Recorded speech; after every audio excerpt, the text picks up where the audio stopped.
తర్వాతి గాయని సుబ్బలక్ష్మి రాతల్లి. సుబ్బలక్ష్మి ఎంపిక చేసుకున్న పాట ఆత్రేయ గారి రచన, రాజేశ్వరరావు గారి సంగీతం, సుశీలమ్మ గానం, డాక్టర్ చక్రవర్తి సినిమా నుంచి నీవు లేక వీణ.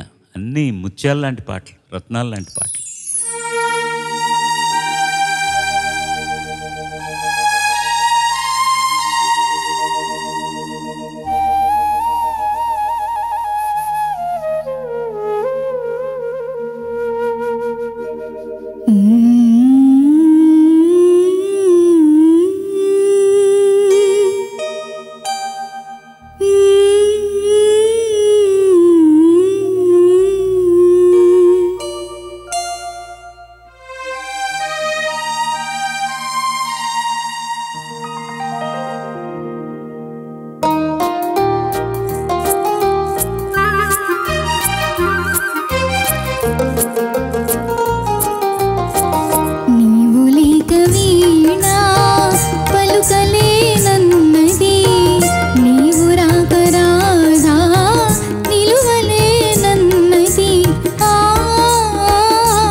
పాట కాగానే చాలా రిలీఫ్గా ఉంటావమ్మా నువ్వు.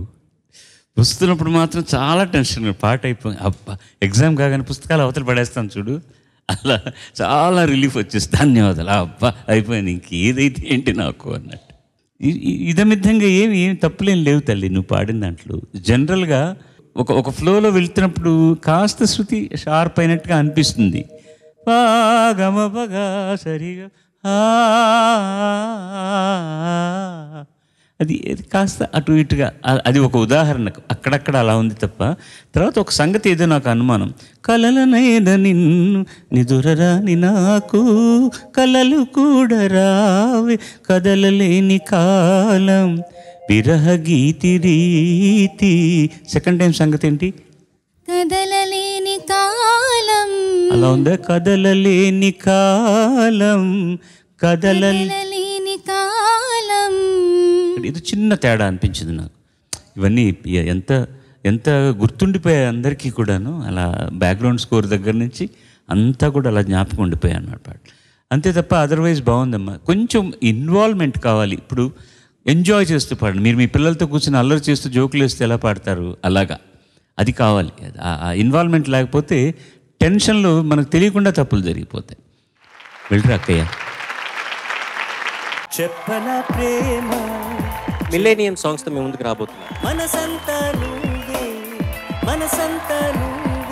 ఎవ్రీ డికేడ్ ఆ పాటలు మన రేడియోలో ఎక్కడైనా వింటే ఆ పీరియడ్కి వెళ్ళిపోతాం అనమాట.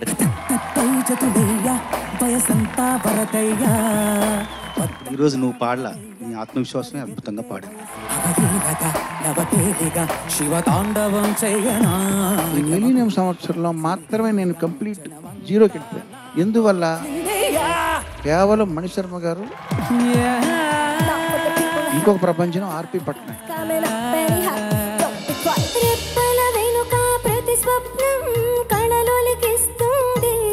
పాటలో భావోద్వేగం మాత్రం అద్భుతంగా పలికించారు. వాయిస్ చాలా మృదువుగా ఉంటుంది, చాలా సాఫ్ట్ గా ఉంటుంది. You have a unique quality.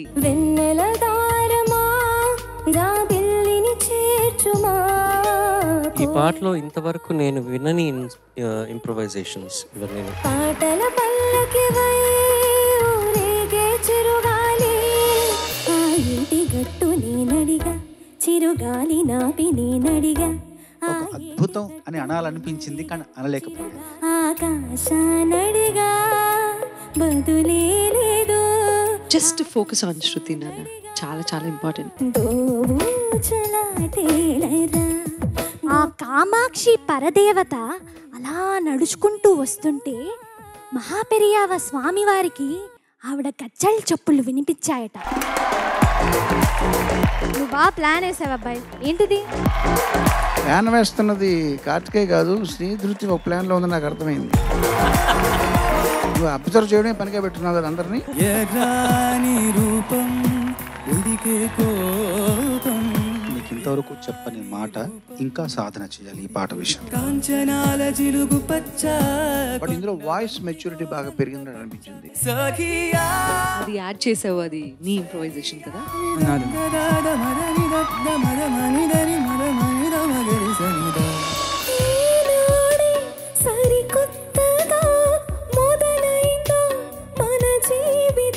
పాటలో ఉన్నటువంటి ఎమోషన్ కి కూడా ఆ ఎక్స్ప్రెషన్ ఎంతవరకు ఉండాలి, ఏ మోతాదులో ఉండాలి అనే దానికి ప్రతి దానికి లెక్క ఉంటుంది.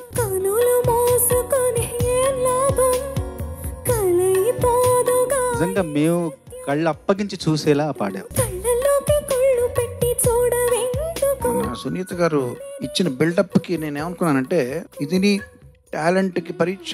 చరణ్, ఇప్పుడు ఏంటి? ఇప్పుడు నేను ఏం పాడాలి? మన ఇద్దరం కలిసి గంగా పాడదామా? అవునా? సాయి కార్డ్స్ కొంచెం నచ్చుండే.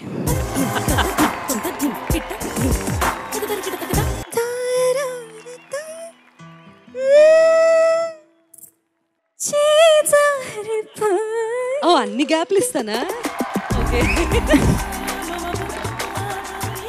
గుండె లోతుల్లో ప్రవహించి మమ్మల్ని నీ యొక్క గానంలో ముంచెత్తావు. అంత బాగా పాడావు. సఖీ చిత్రం నుంచి కాయలాబ్ చెడుగు. ఓకే, సఖి అంటే నువ్వు పుట్టావు అప్పుడు. ఓకే, అనిల్ రైట్స్ ఉన్నాయా మమ్మల్ని?